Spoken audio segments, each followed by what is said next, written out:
Welcome to the Heart's Haven. Let the story begin. "Don't cry, Daddy, I'm alive," said the girl on crutches to the millionaire. Snow drifted slowly across the streets of downtown Chicago, soft and silent beneath the glow of Christmas lights. The city looked beautiful from a distance, warm, alive. But outside St. Gabriel Children's Hospital, the cold cut deeper than winter. A little girl stood alone near the emergency entrance, balancing carefully on a pair of silver crutches almost too large for her tiny body. Her knitted scarf dragged against the slush. One weak hand gripped the handle of a worn backpack, while the other trembled against the freezing wind. Cars passed, people hurried by. No one stopped. Then the black limousine pulled to the curb. Richard Hale stepped out without looking up. His charcoal overcoat hung sharply against his tall frame, untouched by the snow. At 43, the billionaire tech CEO had become the kind of man newspapers admired and strangers envied. Powerful, brilliant, untouchable, and completely alone. His driver moved toward the hospital doors, but Richard didn't follow immediately. Something had stopped him. A sound. Not loud, not dramatic, just the soft tap, tap, tap of metal crutches against wet pavement. He turned. The little girl was staring at him. Her pale cheeks were pink from the cold, golden curls peeking out beneath a knitted winter hat. She couldn't have been older than 8, yet there was something strangely calm in her eyes. Not fear, not panic, recognition. Richard frowned slightly. He had never seen her before. The wind lifted snow between them as hospital lights reflected across the icy sidewalk. Somewhere nearby, an ambulance siren echoed through the night. Still, the little girl didn't move. Then Richard noticed tears in her eyes, not falling, just waiting, as if she'd cried so much already that even sadness had grown tired. Richard looked away first. He wasn't good with children, hadn't been for years, especially not after Lily. The name hit him like a bruise beneath the ribs. His daughter would have been 9 this Christmas. For a moment, his chest tightened so suddenly he struggled to breathe. He reached into his pocket automatically, fingers brushing against the tiny silver hair clip he still carried everywhere, like a secret wound no amount of money could heal. The little girl saw it, and slowly, carefully, she took one painful step forward on her crutches. Tap, tap, tap. Richard's throat went dry. "Sir?" she whispered softly, her voice barely carried above the wind. He forced himself to answer. "Where are your parents?" The girl lowered her eyes for a second. Snowflakes melted against her lashes. Then she looked back at him with heartbreaking gentleness and smiled, a tiny, fragile smile that didn't belong on a child standing alone in the cold. That was when Richard realized she wasn't looking at him like a stranger. She was looking at him like someone trying to save him. The little girl tightened her grip on the crutches and took another trembling step closer. "Don't cry, Daddy," she said quietly. "I'm alive." Everything inside Richard Hale stopped. The snow, the city, the noise, the grief he had spent 5 years burying beneath boardrooms, skyscrapers, and billion-dollar deals suddenly cracked wide open beneath the glow of the hospital lights. Because the voice he had heard in his dreams every night since losing his daughter sounded exactly like hers. Richard Hale stood frozen beside the hospital entrance while snow settled silently across the shoulders of his dark coat. The little girl remained in front of him, gripping her crutches with tiny, trembling hands, as though every ounce of strength inside her was carefully measured. For several long seconds, neither of them spoke. The words she had whispered still echoed inside his chest. "Do not cry, Daddy. I am alive." Impossible. Richard swallowed hard and forced himself back into reality. His heartbeat pounded painfully against old memories he had spent years trying to bury beneath work, routine, and silence. "You should not call me that," he said quietly. The girl tilted her head slightly, confused but not frightened.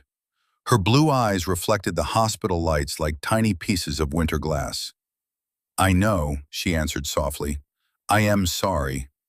Her voice carried the kind of politeness children learn too early when life had already disappointed them. Richard exhaled slowly and glanced toward the emergency doors. Warm air drifted outside each time they opened, carrying the smell of coffee, antiseptic, and overheated hallways. "You are freezing out here," he muttered. The girl shrugged carefully beneath her oversized coat. "I am used to it." That answer hurt more than it should have. Richard looked at her crutches again. One handle was wrapped with faded pink tape where the rubber grip had torn apart. Snow clung to the bottom of her jeans near the metal braces on her left leg. No child should have been standing alone outside a hospital at nearly 10 o'clock at night.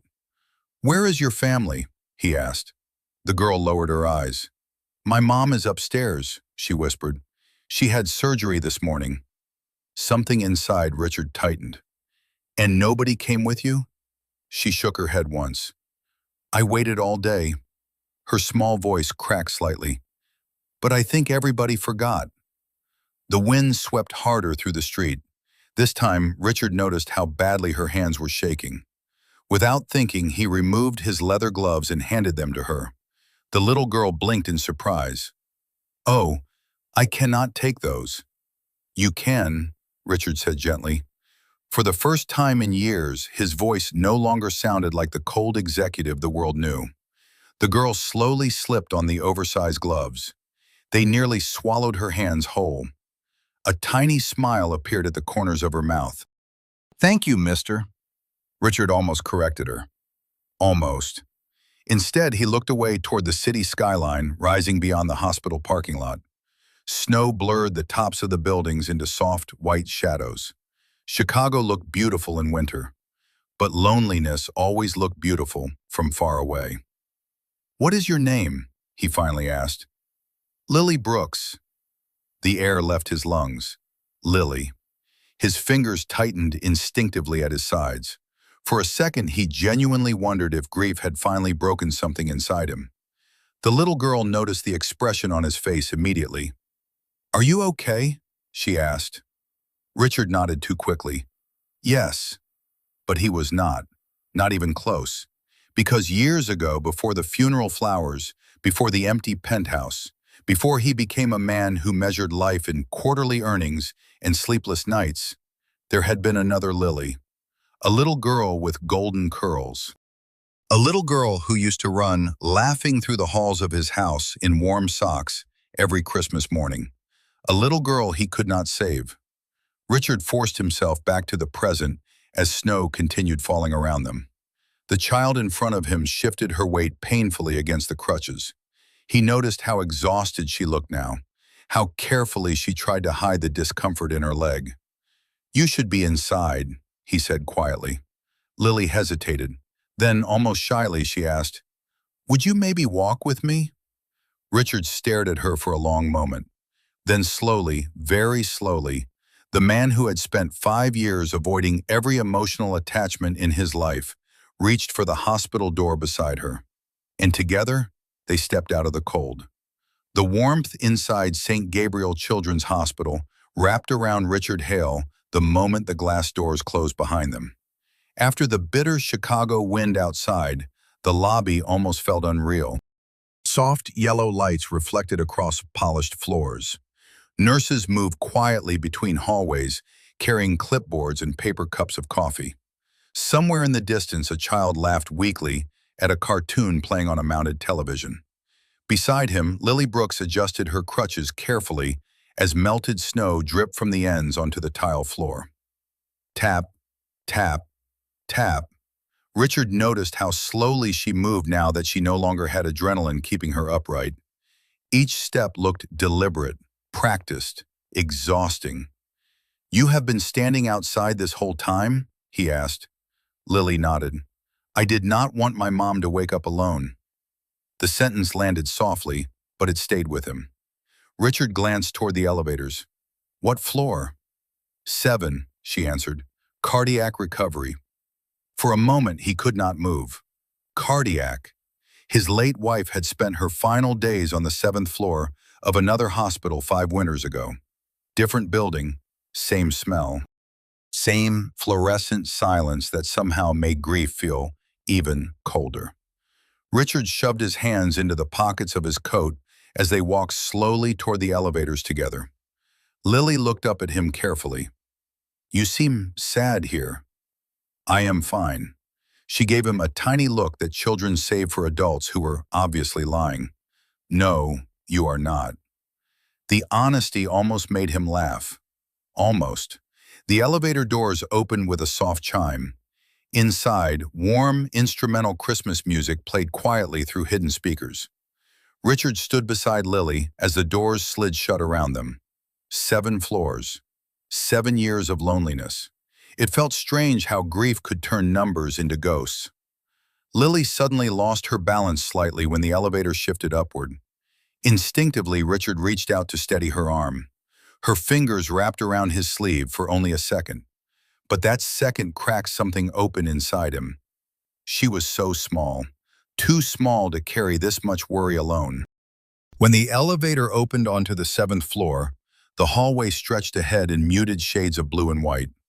Most patient rooms were dim now. Visiting hours had ended nearly an hour ago. Lily slowed near room 714, then stopped completely. Richard looked down at her. "What is wrong?" She stared at the floor for a second before whispering, "I am scared to go in sometimes." "Why?" "Because every time I leave, I worry she might not be awake when I come back." The words tightened painfully around Richard's chest. Children were supposed to fear monsters under beds, not hospital silence. Lily carefully leaned one crutch against the wall and reached into her backpack. After digging through crayons, folded papers, and a half-finished granola bar, she pulled out a drawing. "I made this for her today," she said softly. Richard looked down. The picture showed a little house beneath falling snow. Smoke curled from the chimney. Beside the front door stood a man and a little girl holding hands. The little girl had crutches. Above them, written in uneven blue marker, were the words, "Families stay together." Richard stared at the drawing longer than he meant to. Something warm and painful moved through him all at once. "When I get better at walking," Lily whispered, "I want a house like that someday." Richard swallowed hard. The strange thing was not the drawing. It was the fact that for the first time in years, he could almost picture himself inside one too. A nurse stepped quietly from a nearby station and smiled gently at Lily. "Your mom woke up for a few minutes asking about you." Relief flooded the little girl's face so quickly it nearly broke Richard's heart. "She did?" The nurse nodded warmly. She was worried because her brave girl was missing. Lily's eyes shimmered instantly. Then before Richard could react, the little girl reached over and squeezed his hand tightly. Not because she needed money, not because she wanted anything, but because in that moment, happiness was simply too heavy to carry alone. Richard stood outside room 714 while Lily disappeared briefly inside to see her mother. The hallway around him had fallen almost completely silent now. Most of the lights had dimmed for the night shift, leaving only the soft glow of nurses' stations and the quiet hum of medical equipment drifting through the corridor. He should have left. That was the strange part. A man like Richard Hale did not linger in hospitals. He did not stand outside patient rooms waiting for children he had met less than an hour ago. His world was meetings, contracts, private flights, and carefully controlled distance. But somehow tonight, none of that felt important. Through the small window in the door, he caught a glimpse of Lily climbing carefully onto a chair beside the hospital bed. Even with the crutches leaning nearby, even with exhaustion written across her tiny shoulders, she smiled at her mother like everything in the world was still good. Richard looked away quickly. The ache in his chest had started returning again. Not sharp, not sudden, just deep. The kind of pain that settled quietly beside grief and learned how to live there. A few minutes later, Lily stepped back into the hallway, carrying her drawing against her chest. "She fell asleep again," she whispered. Richard nodded gently. That is probably good.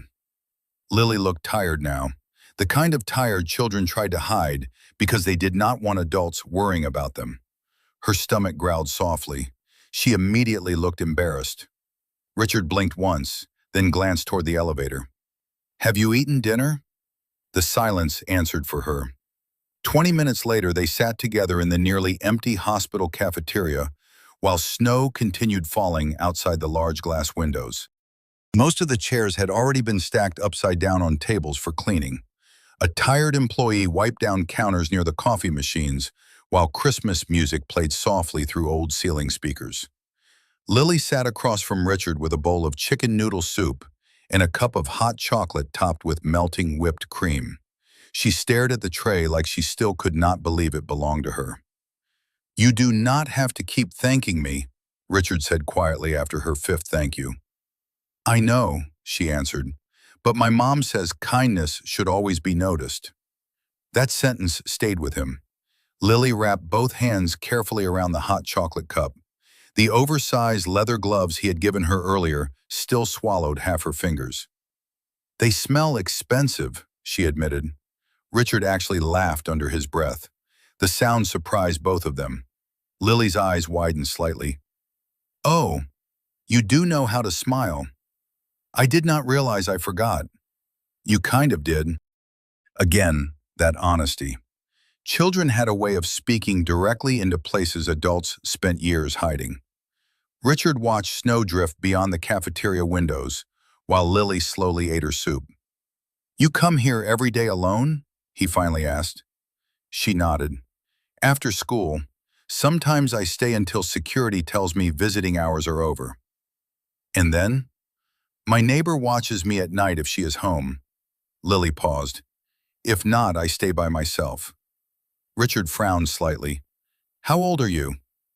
8.5. 8.5. His daughter used to insist on saying the half too. The memory hit so unexpectedly that he had to look down at his untouched coffee.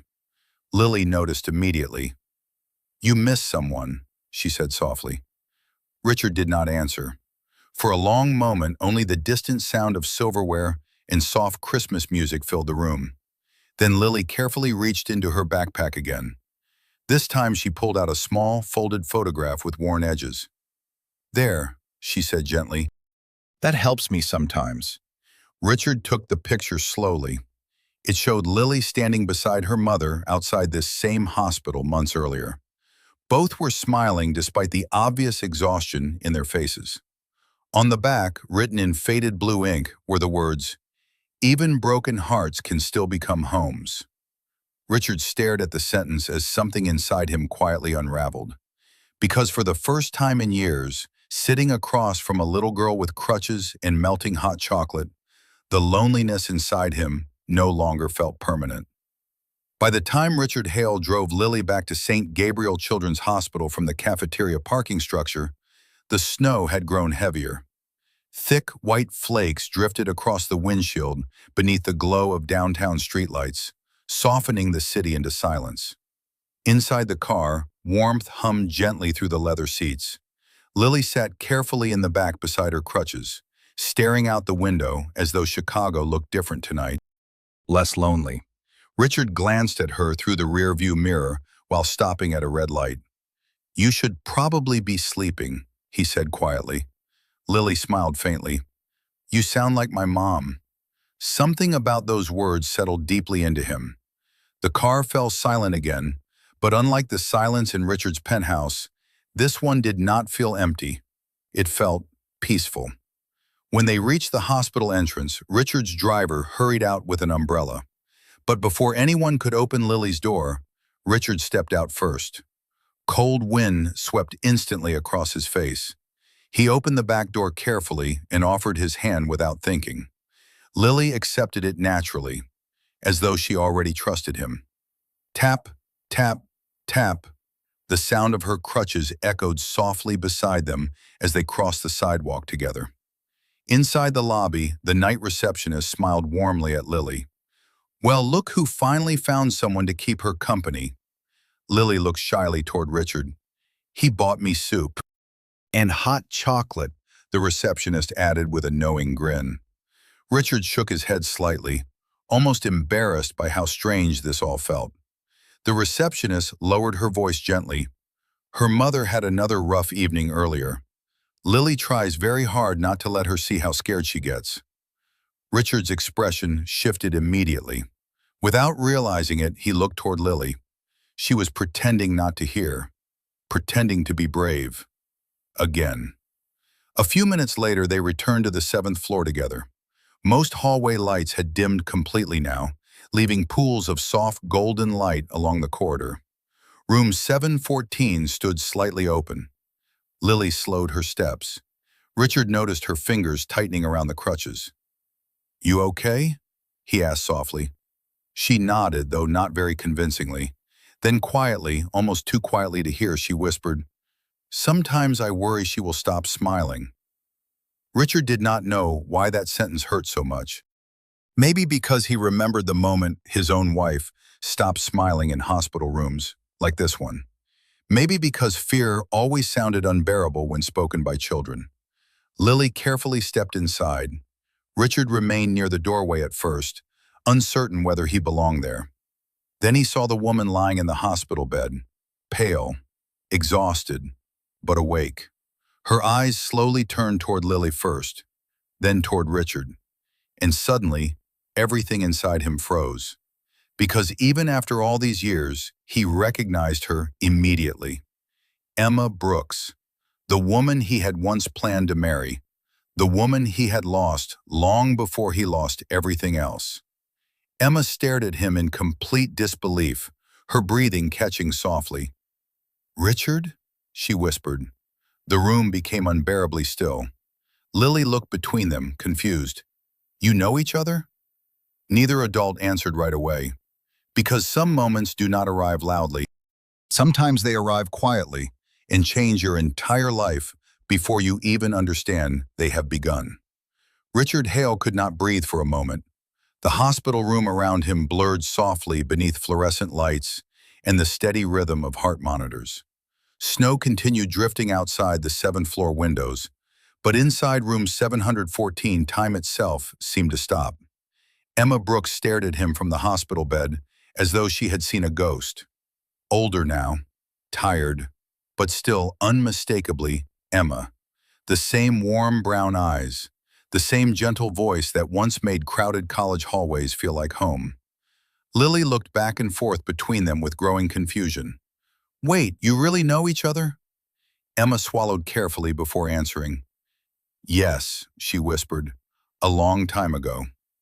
Richard stood motionless near the doorway, his chest tightening beneath emotions he had spent years locking away. He had not seen Emma in almost a decade, not since life had separated them through ambition, distance, loss, and terrible timing. He remembered late-night coffee shops near Northwestern University, snowy walks beside Lake Michigan, dreams about a future that had once felt certain, and then suddenly, nothing. Life had moved forward anyway, or at least pretended to. Lily looked at Richard again. "You never told me your last name." "Because I did not think it mattered," he answered quietly. Emma closed her eyes briefly as though hearing his voice again physically hurt. "You disappeared," she said softly after a long silence. Richard's expression shifted immediately. "Emma, you stopped answering calls after your wife passed away." Her voice remained gentle, not angry. Somehow that made it worse. "I figured you wanted the world to leave you alone." The truth of it settled heavily between them. Because she was right. After losing his daughter and wife within the same year, Richard had slowly vanished into work and isolation. It had been easier to bury himself inside skyscrapers and business deals than risk loving anyone again. Lily carefully climbed onto the chair beside her mother's bed, still watching them closely. "You both look sad," she observed. The innocence in her voice almost shattered Richard completely. Emma reached over and brushed a strand of blonde hair from Lily's face. "Sometimes adults carry old heartbreak for too long." Lily frowned thoughtfully. "That sounds exhausting." Richard actually smiled at that, a small one, but real. Emma noticed immediately, and for the first time that night something softer entered her eyes. "I forgot you smiled like that," she whispered. The room grew quiet again. Not uncomfortable, just fragile. Outside, snow pressed gently against the windows while distant Christmas music drifted faintly through the hospital hallway. Lily suddenly looked toward Richard with open curiosity. "So, were you friends?" Emma hesitated. Richard answered first. "We loved each other once." The honesty surprised even him. Lily's eyes widened slightly. "Oh." Emma laughed weakly under her breath, embarrassed and emotional all at once. Then Lily looked between them again and softly asked the question neither adult was prepared for. "Is that why it felt like he already belonged here?" Silence filled the room. Richard looked away immediately toward the window, because somehow, impossibly, the little girl had spoken the exact feeling he had been trying not to name since the moment he met her outside in the snow. Belonging. Not to the hospital, not to the city, to them. Emma studied him quietly for several seconds before speaking again. "You stayed with her tonight," she said softly. "Most people do not." Richard looked toward Lily, now fighting sleep beside the hospital bed. "She should not have been alone." "No," Emma whispered, "she should not." Then, after a pause heavy with years of unfinished pain, Emma looked directly into Richard's eyes and quietly said the words that changed everything. "She talks about you like she has known you forever." The hospital room grew quieter as midnight settled over Chicago. Lily had finally fallen asleep curled carefully beside her mother's bed, one small hand still wrapped around the edge of Richard's oversized leather glove, like she was afraid to let go of kindness once she found it. Soft snow continued falling outside the windows.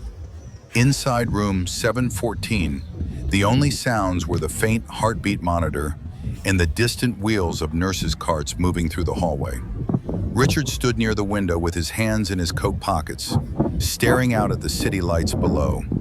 From this height, Chicago looked peaceful, almost gentle. But peace had always been difficult for him to trust.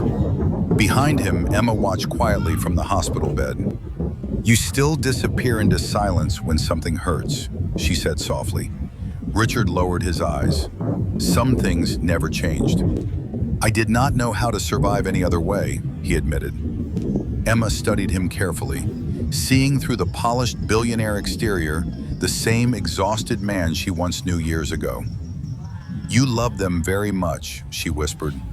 Richard's throat tightened instantly. There it was again, the thing nobody mentioned around him anymore. His wife, his daughter. Most people avoided the subject completely, as though grief might spread if spoken aloud. But Emma had always understood him differently. "She loved Christmas," Richard said quietly after a long pause, still looking out the window. "My daughter." His voice nearly broke on the final words. "She used to wake up at 5 in the morning and run through the house before sunrise looking for presents." A faint smile touched his face. "Every year she wore those ridiculous red pajamas with little snowflakes on them." Emma listened silently. Richard swallowed hard before continuing. "The last Christmas," he stopped for a second. "I promised her I would slow down after the holidays. Fewer meetings, more time at home." His reflection blurred faintly in the dark glass. But life does not wait for promises. The room fell still again. Emma's eyes shimmered softly, but she said nothing. Because sometimes the kindest thing a person can offer grief is simply space for it to breathe. Across the room, Lily stirred slightly in her sleep, then quietly murmured, "Daddy." Richard froze. Emma looked toward her daughter immediately, then back toward him. Lily's eyes remained closed. She was dreaming. Still, the single word hit Richard harder than anything else that night. He slowly walked closer to the sleeping child. A strand of golden hair had fallen across her face. Without thinking, he gently brushed it aside. The movement felt heartbreakingly familiar. "She does that sometimes," Emma whispered softly. "Calls people what her heart wishes they were." Richard looked down at Lily sleeping beside the hospital bed, fragile crutches resting nearby beneath the soft yellow light. No child should have carried this much loneliness. No child should have waited all day in hospital hallways, hoping someone would stay. "She deserves better," he said quietly. Emma nodded weakly. "I know." Richard finally looked toward her fully. "Where is her father?" The question changed the room instantly. Emma's expression dimmed. "He left when she was very young," she answered carefully. "Lily barely remembers him." Richard's jaw tightened subtly. "How does someone walk away from her?" Emma gave a sad smile. "Fear makes people leave things they love sometimes." The words were gentle, but Richard heard the deeper meaning beneath them. Because years ago, he had disappeared too. Lily shifted again in her sleep and tightened her tiny fingers around his glove. And standing there beside that sleeping child, Richard Hale felt something terrifying begin to grow inside his guarded heart. Not pity, not obligation, something far more dangerous: the desire to stay. Morning arrived quietly over Chicago. Soft winter sunlight filtered through the hospital windows, turning the snow outside into a pale field of gold and silver. The city below had begun waking again. Traffic moved slowly through icy streets. Coffee carts opened on corners. Somewhere far beneath the 7th floor, life continued as normal. But inside room 714, something had changed. Richard Hale had not gone home. His driver had offered 3 separate times to bring the car around. His assistant had left 6 unanswered messages about meetings, investors, and an emergency conference call in New York. For the first time in years, Richard ignored all of it. Instead, he sat beside Lily's hospital chair early that morning, holding 2 cups of hot chocolate from the downstairs cafe, while she carefully colored another drawing in her notebook. "You came back," she said softly, sounding almost surprised. Richard handed her the smaller cup. "I said I would." Lily smiled down at the marshmallows floating on top. "Most adults are busy." The sentence was simple, but it carried the quiet disappointment of a child who had learned not to expect too much from people. Richard watched her carefully balance crayons between her fingers while her crutches rested against the wall nearby. "What are you drawing now?" he asked. "A better house." She turned the notebook toward him. This time the picture was different. The little snowy house remained. So did the warm, yellow windows. But now there were 3 people standing outside instead of 2. A little girl, a woman, and a tall man wearing a dark coat. Richard stared at the drawing longer than he should have. Lily looked nervous suddenly. "I know it is silly." "No," he said quietly, "it is not silly." She relaxed again and continued coloring carefully. A few minutes later, Emma woke slowly from the hospital bed. Her tired eyes landed first on Lily smiling beside Richard, then on the untouched business phone resting silently near his coat. "You canceled your meetings," she whispered in disbelief. Richard shrugged slightly. Apparently the world survived. Emma laughed softly for the first time since he had arrived. The sound warmed the room instantly. Lily looked between them with growing curiosity. "Were you always this grumpy?" Richard raised an eyebrow. "I am not grumpy." "You kind of are." Emma smiled weakly into her pillow. "She gets that honesty from me."